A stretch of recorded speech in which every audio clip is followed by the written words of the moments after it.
écrire ce livre, comme Martin Gray a conduit sa vie. Il n'y a là aucun mérite. Il est facile de remuer des mots, facile d'éprouver le malheur et la joie derrière une machine à écrire, facile de revivre ce que d'autres ont payé de leur sang.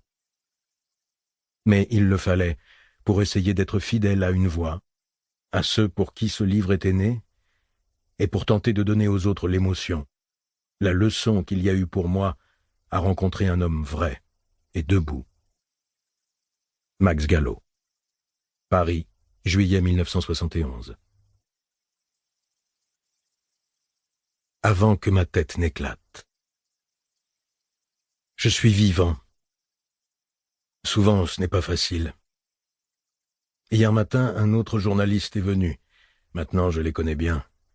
Ils ont l'expression qu'il faut, ils sont tristes, ils continuent de poser leurs questions. Ils jettent leurs yeux partout, rapidement. Ils ouvrent une porte, ils veulent savoir. Le malheur ne les arrête pas, c'est leur métier. Ils me font penser aux hommes de Pinkert, le roi des morts, qui, dans le ghetto, chargeaient sur leurs petites charrettes les morts que la nuit avait laissés sur les trottoirs. Des enfants vêtus de chiffon, leurs chevilles gonflées et rouges, des hommes que des passants avaient déshabillés et qu'on avait recouverts de feuilles de papier, des petites filles auxquelles personne n'avait eu le courage d'arracher une pauvre poupée grise. Les hommes de Pinkert, leurs casquettes rabattues sur les yeux, leurs brassards blancs avec l'étoile de David au bas de leur bras droit, faisaient leur métier. Ils prenaient les corps et les posaient les uns sur les autres, puis ils s'attelaient à la charrette, et d'un coup de rein, ils la tiraient vers le cimetière et la fosse commune. Ils parlaient entre eux.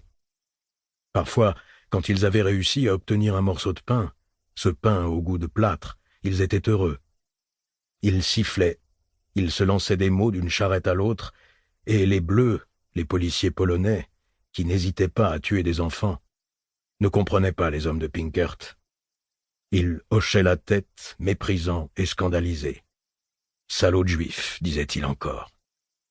Et ils laissaient passer sans trop les fouiller ces charrettes grinçantes où des corps maigres, l'un sur l'autre, tendaient leurs bras raides.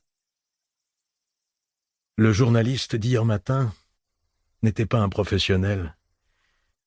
Il essayait, avec son carnet, son magnétophone, de donner le change, mais il était devant moi, immobile, paralysé, osant à peine me regarder, parlant à voix basse, marchant sur la pointe des pieds. Je préfère les hommes de métier. Ils savent ce qu'est le malheur, la mort, la vie. Celui-là, avec ses petites moustaches noires, il ne savait rien.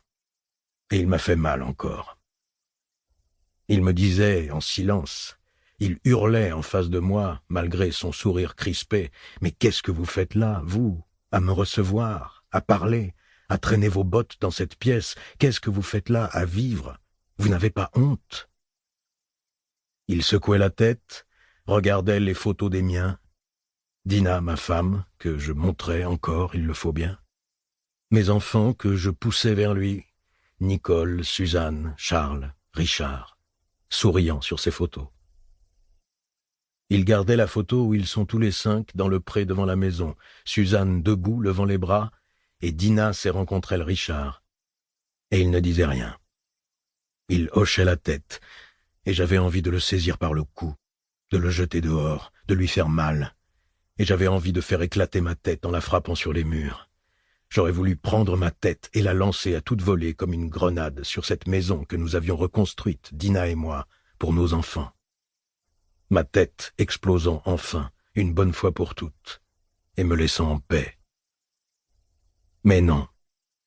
J'étais là, à regarder ce journaliste qui, de temps à autre, levait les yeux vers moi, puis les rabaissait vite, comme pour dire « Je vous ai vu, vous êtes vivants, eux sont morts, et je n'ose pas affronter leur mort et votre vie. » Je sentais qu'au fond de lui-même, il avait peur. Peur de me laisser voir ce qu'il pensait. Pourquoi n'êtes-vous pas mort aussi comme eux? Vous n'avez pas honte d'être encore vivant?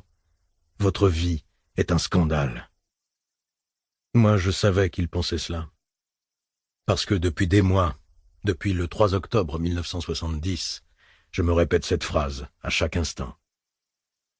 Il suffit que ma tête ne soit pas pleine de bruit Pour continuer à écouter ce livre audio gratuitement, cliquez sur le lien dans la description et vous pourrez l'écouter en entier sans frais grâce à l'essai de 30 jours d'Audible.